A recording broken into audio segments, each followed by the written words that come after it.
तो एनएसयूआई के state president Sunny परिहार हमारे साथ जुड़े हैं, जिन्होंने लगातार जेकेएसएसबी की जो रीएडवर्टाइज हो रही थी उसको लेकर प्रोटेस्ट भी किया था और एक प्रेस कॉन्फ्रेंस भी की थी जिसमें युवाओं का समर्थन ये कर रहे थे। सनी, जिस तरह से ये एक नोटिफिकेशन निकली है जिसमें एज रिलैक्सेशन दी जा रही है, क्या लगता है इससे फ़ायदा होगा? क्या इस नोटिफिकेशन से उन बच्चों को फ़ायदा होगा जो ज्वाइनिंग लेटर का वेट कर रहे थे? देखिए, बहुत बहुत धन्यवाद। ये बहुत ही सीरियस टॉपिक है, क्योंकि जिस प्रकार बड़े सारे युवाओं के घरों का मसला है और कितने सारे युवाओं ने नौकरी हासिल करने के बाद जब उनका मैटर कुछ लोगों का कोर्ट में था और कुछ लोगों की डिपार्टमेंट ने जो है उनकी ज्वाइनिंग्स को रोक रखा था, तो उनकी ज्वाइनिंग जो ना होने का कारण था वो डिपार्टमेंट था और यहाँ की मौजूदा सरकार थी। क्योंकि जिस बच्चे ने जेके पीएससी के एग्ज़ाम क्वालिफाई करके असिस्टेंट प्रोफेसर की नौकरी हासिल की और नौकरी हासिल करने के बाद उसका फाइनल सिलेक्शन लिस्ट में नाम आता है और उसके बाद जो है उसके फंडामेंटल राइट को जो है उसको फ्रिंज किया जाता है, तो वो कोर्ट की तरफ मूव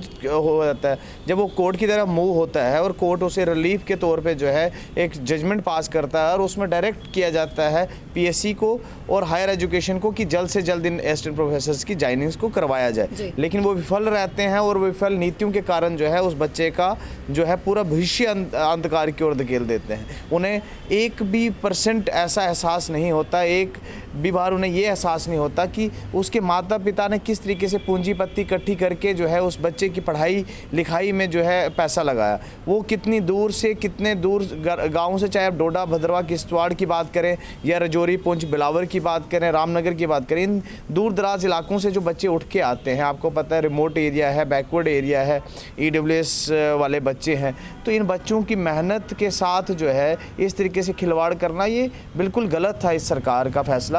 और जिस तरीके से जीएडी ने एक इस तरीके से बिना सोचे समझे फैसला निकाल दिया कि 2019 तक जितने भी फाइनल सिलेक्शन लिस्ट थी उनको क्रैश कर दिया। इसमें हज़ारों की तादाद पे बच्चे थे, चाहे वो जेकेएसएसआरबी में थे या चाहे वो जेके पीएससी में थे। देखिए, सबसे बड़ी बात ये है कि आपने अगर एज रिलैक्सेशन का लॉलीपॉप जो आज दिया है, इससे उन बच्चों की नौकरियां वापस नहीं आएंगी।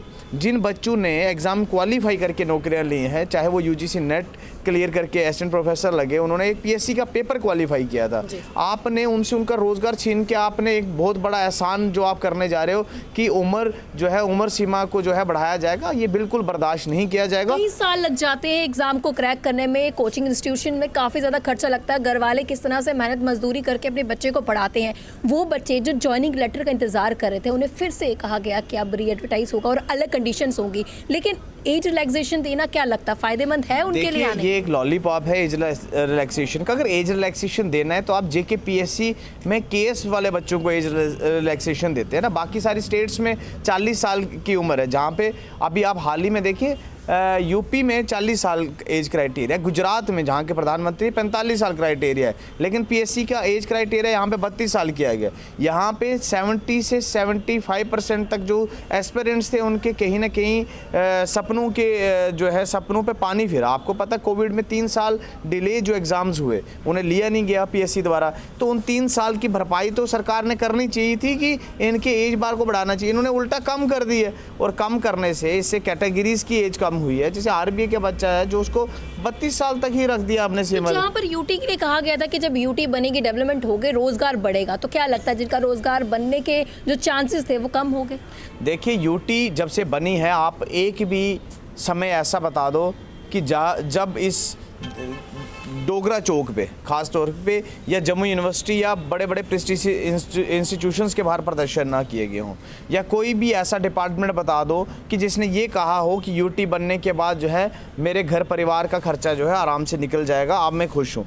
एक भी व्यक्ति इस यूटी बनने के बाद खुश नहीं। हाँ, बिफोर यूटी और एब्रोगेशन ऑफ 370 एंड 35 से हर व्यक्ति ये सोचता था कि शायद जो ये सरकार कह रही है, ये हमारी अपनी सरकार है, जो ये कह रही है ये सच होगा और आने वाले समय में जो हमारे को ना मिलने का कारण है वो ये 370 और 35 है। लेकिन जब 370-35 से हटा है और जम्मू कश्मीर के लोगों ने अगर चाहा तो हटा, और इसमें कोई दो राय नहीं है कि जम्मू के लोगों ने यहाँ पे फुल मेजॉरिटी के साथ उसका समर्थन किया है। और हम अगर जम्मू के लोग अगर उसके समर्थन में है तो हम सारी पॉलिटिकल पार्टीज को कोई आपत्ति नहीं है। जी, इस री-एडवर्टाइज को लेकर जो है कई सारे प्रोटेस्ट हुए, कई सारी प्रेस कॉन्फ्रेंस हुई, जो युवा हैं वो सड़कों पर आया और कई संगठनों ने उसका समर्थन किया, तब जाके ये एज रिलैक्सेशन दी गई है। अब क्या लगता है कि युवाओं को अब क्या कदम उठाना पड़ेगा अपना हक पाने के लिए? देखिए, अभी भी समय है कि यहाँ के अधिकारी और यहाँ के ख़ास तौर से हमारे honourable lieutenant governor Manoj Sinha ji, जो हमेशा युवाओं की आवाज़ तो बनना चाहते हैं लेकिन कहीं ना कहीं बनने में विफल रहे हैं, अगर अभी भी उनके पास समय है कि वो जीएडी को डायरेक्शन दे कि जिन बच्चों का फाइनल सिलेक्शन लिस्ट है, जो कोर्ट में पेंडिंग है डिसीजंस के लिए, उनके साथ छेड़खानी ना की जाए। जीएडी जो नेक्स्ट नोटिफिकेशन निकाले वो अलग बात है, वो आप अलग वैकेंसीज़ को क्रिएट करें, आप एज जो है बार को बढ़ाएं, हम उसका वेलकम करते हैं। लेकिन इस को जो पूरी की पूरी एडवर्टाइजमेंट्स या जितनी भी फाइनल सिलेक्शन लिस्टों में बच्चे हैं जो पीएससी और जेकेएसएसआरबी में, उनकी जो क्वैश की गई लिस्ट है, हम ये कभी बर्दाश्त नहीं करेंगे। हम ये चाहते हैं कि उनको उनका अधिकार मिले, उनको उनके ज्वाइनिंग लेटर मिले और जल्द से जल्द उसको जो भी जो पेंडिंग केसेस है उनको जल्द से जल्द रिजोल्व करने की कोशिश की जाए ताकि इन लोगों को जो है इनका अधिकार मिले। जी, बहुत बहुत धन्यवाद हमारे साथ जुड़ने। तो ज्वाइनिंग लेटर का जो एस्पिरेंट्स इंतजार कर रहे थे उन्हें अब एडवर्टाइज की बात कही गई थी, पहले अब एज रिलैक्सेशन दी जा रही, क्योंकि उन्होंने कई सारे प्रोटेस्ट किए और प्रशासन तक आवाज़ पहुंचाने की कोशिश की, लेकिन उसके बाद एज रिलैक्सेशन मिली तो सिर्फ उनको वही। आप लोग क्या कुछ कहते हैं, क्या एज रिलैक्सेशन जो दी गई है इससे युवाओं को फायदा होगा या नुकसान होगा? आपकी जो राय है वो कमेंट बॉक्स में जरूर कीजिएगा। अगले वीडियो लेकर फिर मैं हाजिर होंगी, तब तक आप देखते रहिए यंग बाइट।